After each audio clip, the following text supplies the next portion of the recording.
नमो बुद्धाय। हम अपनी सोच से ही निर्मित होते हैं। हम जैसा सोचते हैं वैसे ही बन जाते हैं। जब मन शुद्ध होता है तो खुशियाँ परछाई की तरह आपके साथ चलती हैं। आपका मन ही सब कुछ है।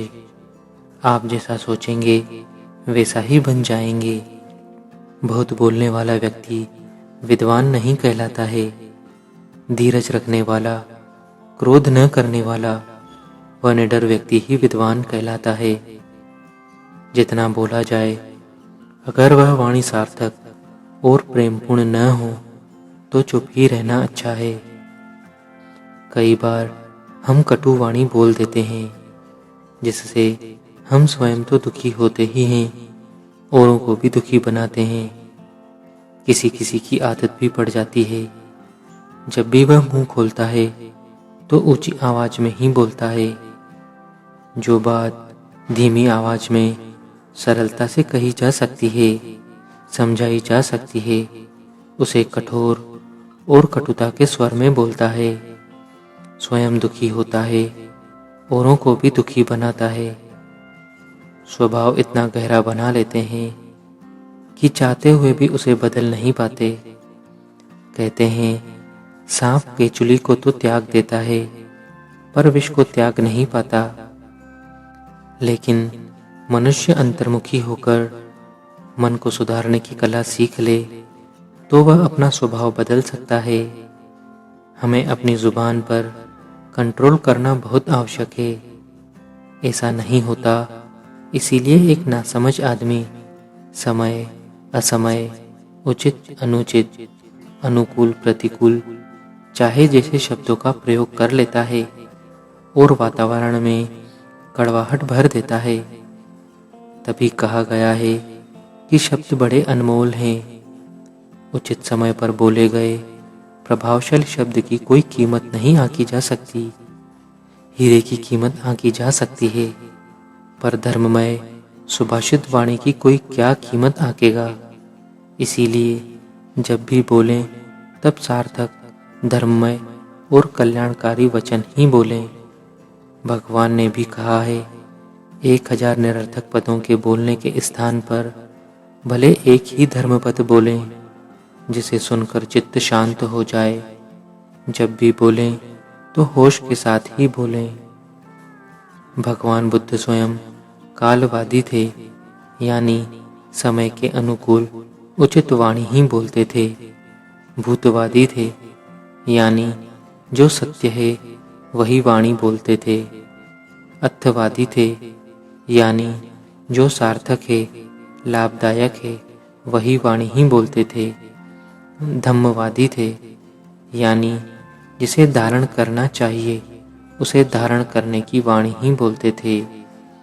विनयवादी थे, यानी जिसे त्यागना चाहिए उसे त्यागने की वाणी ही बोलते थे। बिना सोचे समझे बोली गई अनुचित और झूठी वाणी का बुरा असर पड़ता है। सोच समझकर बोली गई उचित और सच्ची सीधी वाणी का अच्छा असर पड़ता है। अच्छी बुरी बातों का असर हर मनुष्य के मन पर पड़ता है। मनुष्य तो मनुष्य, पशुओं के मन पर भी इसका असर पड़ता है। एक बार की बात है, एक व्यक्ति के पास बहुत ही बलवान बैल था।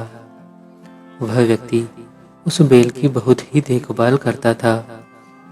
एक दिन उस बैल ने अपने मालिक से कहा कि मैं माल से भरी हुई अनेक गाड़ियों को अकेला ही खींच सकता हूँ। आप किसी से शर्त रखवाइए जिससे आप बहुत सा धन जीत सकते हैं। उस व्यक्ति ने किसी से शर्त लगाई कि उसका बैल माल से भरी हुई अनेक गाड़ियों को अकेला ही खींच सकता है। तय दिन पर बहुत भीड़ इकट्ठी हो गई। जब खींची जाने वाली गाड़ियां एक के बाद एक जोड़कर तैयार कर दी गई और उन्हें खींचने के लिए उस व्यक्ति ने अपना बैल भी जोड़ दिया। तब उसने अपने बैल से चीखकर कहा, अरे बैल, खींच, नहीं तो मैं बाजी हार जाऊंगा। और भी कठोर वचन से कहने लगा, अरे मूर्ख बैल, क्या कर रहा है? खींच, नहीं तो मैं बाजी हार जाऊंगा। सभी लोग यह देखकर हंसने लगे, क्योंकि वह बेल वहां से जरा भी नहीं हिला। कड़वे कठोर वचन सुनकर बेल अड़ गया, टस से मस नहीं हुआ। वह व्यक्ति बाजी हार गया और बहुत दुखी हुआ। कुछ दिनों बाद उस बेल ने फिर अपने मालिक से कहा कि आप चिंता क्यों करते हो? मैं माल से भरी हुई अनेक गाड़ियों को अकेला ही खींच सकता हूँ। उस व्यक्ति ने कहा कि तेरी बात सुनकर मैं पहले ही बहुत सा धन हार चुका हूँ, तुम जरा भी नहीं हिल पाए। तब उस बेल ने कहा, मालिक, वैसे तो आप मेरी अच्छी तरह से देखभाल करते हैं, पर उस दिन आपके कटु वचन सुनकर मैं बहुत ही दुखी हुआ, इसीलिए मेरे पांव आगे ही नहीं बढ़ पाए। उस व्यक्ति को अपनी गलती महसूस हुई।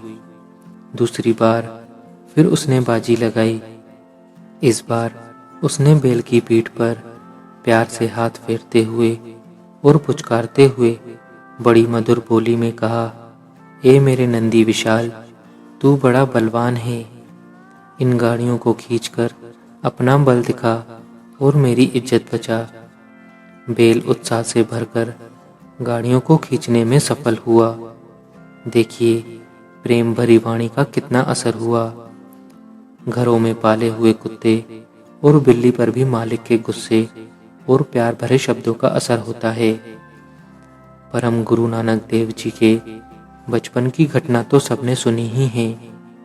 जब उन्हें खेत की रखवाली करते हुए चिड़ियों को उड़ाने के लिए पत्थर मारने का काम सौंपा गया, तो पत्थर मारने के बजाय उन्होंने चिड़ियों को फसल के दाने खाने की छूट दी और गाते रहे, हरी जी की चिड़िया, हरी जी का खेत, खा मेरी चिड़िया भर भर पेट।